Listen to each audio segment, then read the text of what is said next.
Students, स्वागत है आपका हमारे यूट्यूब चैनल पढ़ाईगिरी में। आज हमारे लाइफ प्रोसेस का 4th लेक्चर। आज हम लोग पढ़ेंगे एक्सक्रीशन के बारे में। तो आइए शुरू करते हैं हम लोग आज का लेक्चर। एक्सक्रीशन, पहले हम लोग ये देखते हैं कि एग्जैक्ट ये प्रोसेस ये होता क्या है। The biological process involve in the removal of harmful metabolic waste from the body is called excretion. यानी हमारे जो बॉडी में जो बहुत सारे मेटाबॉलिक रिएक्शंस हो रहे होते हैं उसमें काफ़ी सारे वेस्ट प्रोडक्ट रिलीज होते हैं, इसको हम लोग कहते हैं मेटाबॉलिक वेस्ट प्रोडक्ट। और जो प्रोसेस इन्वॉल्व होता है ये सारे मेटाबॉलिक वेस्ट प्रोडक्ट को हमारे बॉडी से रिमूव करने के लिए, तो उसे कहते हैं हम लोग एक्सक्रीशन। एक्चुअल में फैक्ट ये है कि जितने भी मेटाबॉलिक वेस्ट होते हैं वो हमारे बॉडी के लिए काफ़ी हार्मफुल होते हैं। अगर ये हमारे बॉडी में एक्यूमुलेट कर जाए तब हो सकता है कि वो इंसान का डेथ भी हो सकता है। तो हमारे जो मेटाबॉलिक वेस्ट है उसमें दो टाइप के वेस्ट आते हैं। पहला हो गया गैसियस वेस्ट और दूसरा हो गया नाइट्रोजनस वेस्ट। तो गैसियस वेस्ट कैसे रिमूव होता है इसके बारे में हम लोगों ने पहले लेक्चर में पढ़ लिया है। तो आज के लेक्चर हम लोग बेसिकली पढ़ेंगे नाइट्रोजनस वेस्ट के बारे में। जैसा कि हम लोग देख चुके हैं कि यूनिसेलुलर ऑर्गेनिजम्स में ऐसा कोई ऑर्गेनाइजेशन होता नहीं है। बेसिकली बहुत सिंपल उन लोग का ऑर्गेनाइजेशन है, तो सिंपल डिफ्यूजन के थ्रू वो सारे वेस्ट प्रोडक्ट रिमूव कर देते हैं। लेकिन वही अगर बात करें मल्टीसेलुलर ऑर्गेनिजम्स का तो उन लोग का काफ़ी कॉम्प्लेक्स ऑर्गेनाइजेशन होता है, तो सिंपल डिफ्यूजन के थ्रू वेस्ट प्रोडक्ट रिमूव करना बहुत मुश्किल होता है उन लोगों के लिए। तो इसीलिए जो जितने भी मल्टीसेलुलर ऑर्गेनिज्म होते हैं उनके पास होता है एक सेपरेट ऑर्गन्स होते हैं जो एक प्रोसेस जो है हमारा एक्सक्रीशन उसमें काम आता है। तो आज के में बेसिकली हम लोग दो टॉपिक बारे में डील करेंगे। पहला एक्सक्रीशन इन ह्यूमन बींग्स और दूसरा एक्सक्रीशन इन प्लांट्स। तो शुरू करते हैं ना पहले एक्सक्रीशन इन ह्यूमन बींग के साथ। एक्सक्रीशन इन ह्यूमन बींग्स, तो बेसिकली जो ह्यूमन बींग्स होते हैं उनमें एक प्रॉपर एक सिस्टम प्रेजेंट होता है, इसको हम लोग कहते हैं एक्सक्रीटरी सिस्टम, जो एक्सक्रीशन के प्रोसेस में इन्वॉल्व होता है। अब हम ये देखते हैं कि जो एक्सक्रीटरी सिस्टम है उसमें कौन कौन से ऑर्गन प्रेजेंट होते हैं। पहला हो गया अ पेयर ऑफ किडनीज, दूसरा हो गया पेयर ऑफ यूरेटर, तीसरा हो गया यूरिनरी ब्लैडर, चौथा हो गया यूरेथ्रा। तो ये जो किडनीज है हमारे बॉडी में दो किडनीज प्रेजेंट होते हैं और ये जो किडनीज का जो लोकेशन है वो है एब्डोमेन में, और ये हमारे बैकबोन के ईदर साइड प्रेजेंट होते हैं। अगर बोला जाए तो किडनी वो जो स्ट्रक्चर्स है जहाँ पे हमारा यूरिन का फॉर्मेशन होता है। किडनीज में नेफ्रॉन्स होते हैं, जैसे कि हम लोगों ने पढ़ा था कि लंग्स में अल्वेओलाई होते हैं गैसियस एक्सचेंज के लिए, उसी तरह से किडनी में नेफ्रॉन्स होते हैं जो ब्लड को फिल्टर करते हैं और फिर जितने भी एसेंशियल न्यूट्रिएंट्स है वो रीअब्जॉर्ब करते हैं और अल्टीमेटली यूरिन का फॉर्मेशन करते हैं। फिर आता है यूरेटर। यूरेटर का जो मेन फंक्शन है वो किडनी से जो यूरिन फॉर्म हुआ उसको यूरिनरी ब्लैडर तक पहुंचाना है। और फिर आता है हमारा यूरिनरी ब्लैडर। यूरिनरी ब्लैडर जो है वो मस्कुलर स्ट्रक्चर है और इसमें क्या होता है कि यूरिन जो है वो टेम्पररी स्टोर होता है। जब तक एक नर्व इम्पल्स पास नहीं होता यूरिन को रिलीज करने के लिए तब तक जो यूरिन है वो यूरिनरी ब्लैडर में स्टोर रहता है। और फिर आता है यूरेट्रा। जैसे नर्व इम्पल्स पास होता है यूरिन को रिलीज करने के लिए हमारे यूरिनरी ब्लैडर से यूरिन रिलीज होता है और यूरेट्रा के थ्रू बाहर निकाल दिया जाता है। तो ये था हमारा एक्सक्रीट सिस्टम। तो हम देखते हैं इसका एक डायग्राम। ये जो आपको डायग्राम दिख रहा है ये है हमारा एक्सक्रीटरी सिस्टम। जैसे हमने डिस्कस किया था कि हमारे एक्सक्रीटरी सिस्टम में आते हैं किडनीज। तो ये आपको जो बीन शेप जो स्ट्रक्चर्स दिख रहे हैं ये है हमारे किडनीज। और फिर हमने पढ़ा था यूरेटर के बारे में। तो ये जो ट्यूब लाइक जो स्ट्रक्चर्स है वो है यूरेटर। और फिर यहाँ पे जो आपको पाउच लाइक जो स्ट्रक्चर दिख रहा है वो है हमारा यूरिनरी ब्लैडर। और फिर यहाँ पे जो कंस्ट्रिक्टेड स्ट्रक्चर है वो है यूरेथ्रा। हमारे किडनीज में जो ब्लड आते हैं वो आते हैं रेनल आर्टरी के थ्रू, और रेनल आर्टरी में जो ब्लड प्रेजेंट होता है उसमें काफ़ी हाई अमाउंट में नाइट्रोजनस वेस्ट प्रेजेंट होते हैं। वही हमारे किडनी से जो ब्लड जाते हैं हार्ट की तरफ वो जाते हैं रेनल वेन के थ्रू, और ये रेनल वेन में नाइट्रोजनस वेस्ट नहीं होते हैं। तो बेसिकली ये था हमारा एक्सक्रीटरी सिस्टम का डायग्राम। अब हम लोग पढ़ते हैं नेफ्रॉन के बारे में। Nephron, it is the structural and functional unit of kidney.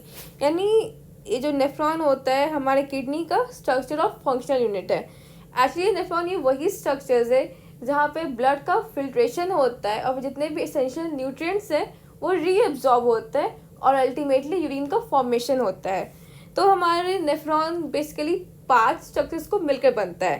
पहला हो गया बोमेस कैप्सूल, दूसरा हो गया ग्लोमेरुलस, तीसरा हो गया प्रॉक्सिमल कॉन्वोल्यूटेड ट्यूब्यूल, इसको हम लोग पीसीटी भी कहते हैं। चौथा हो गया लूप ऑफ हेनली, और पांचवा हो गया डिस्टल कॉन्वोल्यूटेड ट्यूब्यूल, इसको हम लोग डीसीटी भी कहते हैं। एक बहुत बड़ा कन्फ्यूजन है, बहुत लोग लगता है कि जो कलेक्टिंग ट्यूब है वो भी नेफ्रॉन का पार्ट है, बट जो कलेक्टिंग ट्यूब है वो नेफ्रॉन का पार्ट नहीं होता। नेफ्रॉन में इसे 5 ही पार्ट प्रेजेंट होते हैं। अब देखते हैं हम नेफ्रॉन का डायग्राम। ये जो डायग्राम आपको दिख रहा है ये है नेफ्रॉन। जैसे कि हम लोगों ने पढ़ा था कि नेफ्रॉन जो है 5 स्ट्रक्चर्स का कॉम्बिनेशन है। फर्स्ट हो गया बोमेंस कैप्सूल, सेकेंड हो गया ग्लोमेरुलस, थर्ड हो गया पीसीटी, फोर्थ हो गया लूप ऑफ हेनली, और फिफ्थ हो गया डीसीटी। ये जो आपको कर्व शेप जो स्ट्रक्चर दिख रहा है ये है बोमेंस कैप्सूल, और इस बोमेंस कैप्सूल में प्रेजेंट होता है ग्लोमेरुलस, और ये जो ग्लोमेरुलस है काफ़ी सारे कैपिलरीज के कॉम्बिनेशन से बनते हैं। ये जो ग्लोमेरुलस है वो ब्लड रिसीव करता है रेनल आर्टरी से। ये जो कॉन्वोल्यूटेड रीजन दिख रहा है ये है पीसीटी, और ये जो हेयर पिन लाइक स्ट्रक्चर है ये है लूप ऑफ हेनली, और यहाँ पे आपको एक और कॉन्वोल्यूटेड रीजन दिख रहा है ये है डीसीटी। तो बेसिकली ये थे नेफ्रॉन्स के सारे स्ट्रक्चर्स। जैसे कि हम लोगों ने पढ़ा था कि नेफ्रॉन में काफ़ी सारे एसेंशियल न्यूट्रिएंट्स का रीएब्जॉर्प्शन होता है, और एब्जॉर्प्शन किस किस का होता है, अमाइनो एसिड्स हो गए, ग्लूकोज हो गए, सॉल्ट्स हो गए, और साथ साथ बहुत सारे वाटर का भी रीएब्जॉर्प्शन होता है। और जितना भी रीएब्जॉर्प्शन का जो प्रोसेस है वो सारा होता है कॉन्वोल्यूटेड रीजन में, और उसमें आते हैं हमारे पीसीटी, लूप ऑफ हेनली और डीसीटी। साथ ही साथ हमारे जो ग्लोमेरुलस है उससे एक फिल्ट्रेट आता है हमारे प्रॉक्सिमल कॉन्वोल्यूटेड ट्यूब्यूल में, और इस फिल्ट्रेट को कहते हैं हम लोग ग्लोमेरुलर फिल्ट्रेट। और अप्रॉक्स एक दिन में 180 लीटर ग्लोमेरुलर फिल्ट्रेट रिलीज होता है। वही हमारे बॉडी से जो यूरिन रिलीज होता है उसकी क्वांटिटी होती है 1 to 2 लीटर पर डे। बाकी जो भी फिल्ट्रेट बचता है वो सारा हमारे बॉडी में रीएब्जॉर्ब हो जाता है। तो बेसिकली ये था हमारा नेफ्रॉन। अब पढ़ते हैं लोग डायलिसिस के बारे में। Dialysis, an artificial kidney is a device to remove nitrogenous waste products from the blood through dialysis। Artificial kidney एक डिवाइस है जो ब्लड से रिमूव करता है नाइट्रोजनस वेस्ट प्रोडक्ट्स एक प्रोसेस के थ्रू, उसका नाम है डायलिसिस।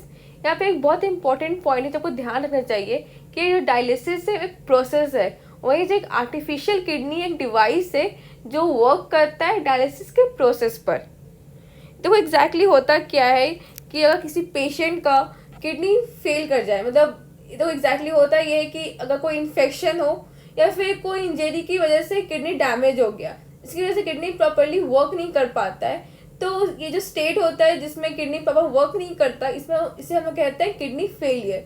तो किडनी फेलियर के केस में होता क्या है कि किडनी प्रॉपरली जितने भी वेस्ट प्रोडक्ट है उसको एलिमिनेट नहीं कर पाता, इसकी वजह से बॉडी में सारे वेस्ट प्रोडक्ट्स का एक्यूमुलेशन हो जाता है जो हमारे बॉडी के लिए काफ़ी हार्मफुल है। अगर काफ़ी ज़्यादा अगर एक्यूमुलेशन हो जाए तो उस केस में पेशेंट की डेथ तक हो सकती है। तो ये जितने भी वेस्ट प्रोडक्ट्स हैं उसको रिमूव करने के लिए हमें यूज़ करते हैं आर्टिफिशियल किडनी। देखो आर्टिफिशियल किडनी एक ऐसा डिवाइस है जिसमें काफ़ी सारे ट्यूब लाइक स्ट्रक्चर्स यूज़ होते हैं, और जितने भी ट्यूब्स हैं वो बने हुए होते हैं एक सेलेक्टिवली परमेबल मेम्ब्रेन से। देखो एग्जैक्टली जो स्ट्रक्चर है वो एक टैंक में होता है। देखो एक टैंक में एक डायलिसिंग फ्लूइड फिल होता है, और इस डायलिसिंग फ्लूइड में काफ़ी सारे ट्यूबलाइक स्ट्रक्चर्स प्रेजेंट है। जैसे कोई डायग्राम दिख रहा है तो ये टैंक है, और इस टैंक में प्रेजेंट है डायलिसिंग सॉल्यूशन, और इस डायलिसिंग सॉल्यूशन में ही सस्पेंडेड है ट्यूबलाइक स्ट्रक्चर्स जो कि बने हुए सेलेक्टिवली परमेबल मेम्ब्रेन से। ये डायलिसिंग सॉल्यूशन है, इसका जो ऑस्मोटिक प्रेशर है वो ब्लड के इक्वल होता है। बस डिफरेंस ये है कि डायलिसिंग सॉल्यूशन में कोई भी नाइट्रोजनस वेस्ट प्रेजेंट नहीं होता, वह हमारे ब्लड में नाइट्रोजनस वेस्ट प्रेजेंट होते हैं।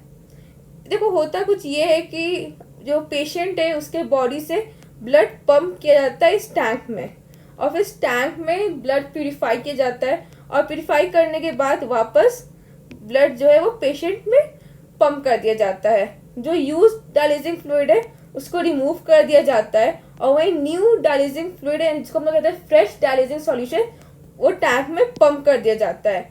यहाँ पे भी एक बहुत इंपॉर्टेंट पॉइंट है आपको ध्यान रखना चाहिए कि हम जब ब्लड पंप करते हैं आर्टिफिशियल किडनी में तो हम लोग ब्लड लेते हैं आर्टरी से, वही हम लोग जब ब्लड वापस हम लोग डालते हैं पेशेंट में तो जब हम लोग ब्लड पंप करते हैं वेन के थ्रू। तो ये था हमारा डायलिसिस का प्रोसेस। अब हम लोग यहीं पे कंप्लीट होता है हमारा एक्सक्रीशन इन एनिमल्स। अब हम लोग पढ़ेंगे excretion in plants. Excretion in plants, हम लोगों ने ये तो देख लिया कि एनिमल्स में वेस्ट प्रोडक्ट का एलिमिनेशन कैसे होता है। अब ये देखते हैं कि प्लांट्स में कैसे ये वेस्ट प्रोडक्ट को एलिमिनेट किया जाता है। पहले आते हैं gaseous waste. Carbon dioxide in respiration and oxygen in photosynthesis are remove by the process of diffusion. हमारे रेस्पिरेशन के प्रोसेस में जो वेस्ट प्रोडक्ट हमें मिलता है कार्बन डाइऑक्साइड, और वही हमें जो फोटोसिंथेसिस में मिलता है ऑक्सीजन एज वेस्ट प्रोडक्ट, वो दोनों ही रिमूव होते हैं सिंपल डिफ्यूजन के through. Excess water is remove by transpiration. हमारे प्लांट्स में जो भी एक्सेस वाटर है वो रिमूव होते हैं ट्रांसपीरेशन के थ्रू।